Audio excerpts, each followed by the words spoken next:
desde el productor hasta la industria. Por eso reconocemos empresas como Villa Bocado, Pamsut, Nopalimex y la integradora de productores del Valle de Apatzingán, quienes han iniciado operaciones en por lo menos 3 municipios de nuestro estado. Por otro lado, nuestra política social tiene el objetivo de revertir los indicadores de marginación y acelerar el desarrollo de miles de familias, ya que no puede haber progreso si gran parte de la población mantiene niveles inaceptables de pobreza y de exclusión. Fortalecer el municipio es un objetivo de mi gobierno. Me declaro abiertamente municipalista y en tal sentido, más de la mitad de mi tiempo lo dedico al interior del estado para atender a la gente y trabajar de manera directa con sus autoridades. He realizado giras de trabajo en 111 de los 113 municipios. Mi vocación de servicio por Michoacán se refrenda cada día con pasión y compromiso que exigen los retos para construir un estado que queremos los michoacanos. La tarea no tiene límite de horas, el trabajo es permanente y muy intenso. Hoy, de la mano con el Gobierno de la República, estamos construyendo oportunidades de desarrollo individual y colectivo y a través de programas y políticas públicas que buscan hacer de la persona el centro de sus acciones. Agradezco al secretario de Hacienda y Crédito Público, José Antonio Mirko Uribreñi, quien como titular de Sedesol demostró su compromiso social con sectores más vulnerables de mi querido estado.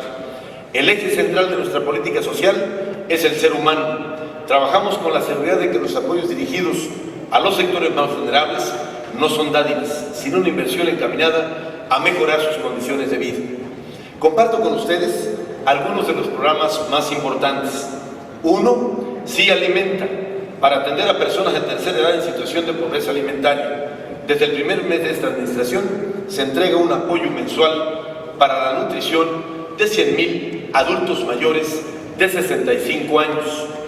También iniciamos la construcción en Zitácuaro de la primera casa estatal del adulto mayor, en la cual se atenderá a 300 personas de manera permanente.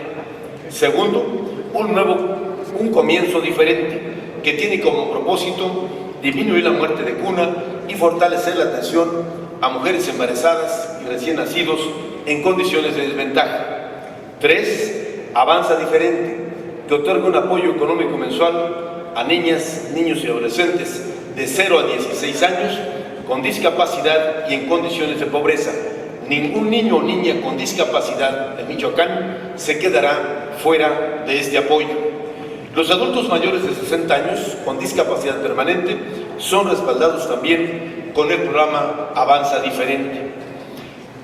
Quinto, Palabra de Mujer, esquema de financiamiento, capacitación y asesoría a mujeres jefas de familia para impulsar el desarrollo de actividades productivas y de su empoderamiento. En sus primeros meses de operación se han otorgado más de 14,000 microcréditos a jefas de familia. Sexto, recientemente iniciamos la construcción de Ciudad Mujer en Mújica y Ciudad Mujer en Huetamo, con una inversión de 170 millones de pesos.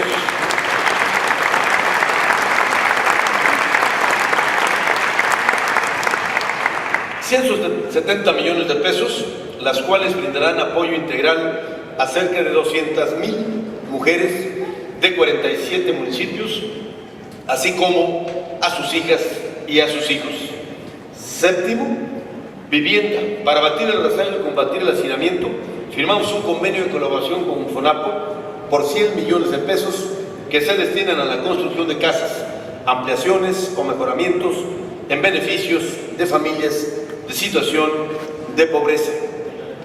Y octavo, el trabajo diario y permanente que realiza Médico en tu Casa a través del convenio que firmamos con el doctor Marcera, jefe de Gobierno de la Ciudad de México. Muchas gracias, hermano, por el apoyo para este importante programa. Miles y miles de lugares han sido visitados y recogida la información y sus necesidades y la atención en consecuencia. Los programas de desarrollo social no son solamente una responsabilidad del Estado, sino una convicción personal, ya que miles de seres humanos hemos logrado salir adelante en la vida con el apoyo de las acciones de beneficio social.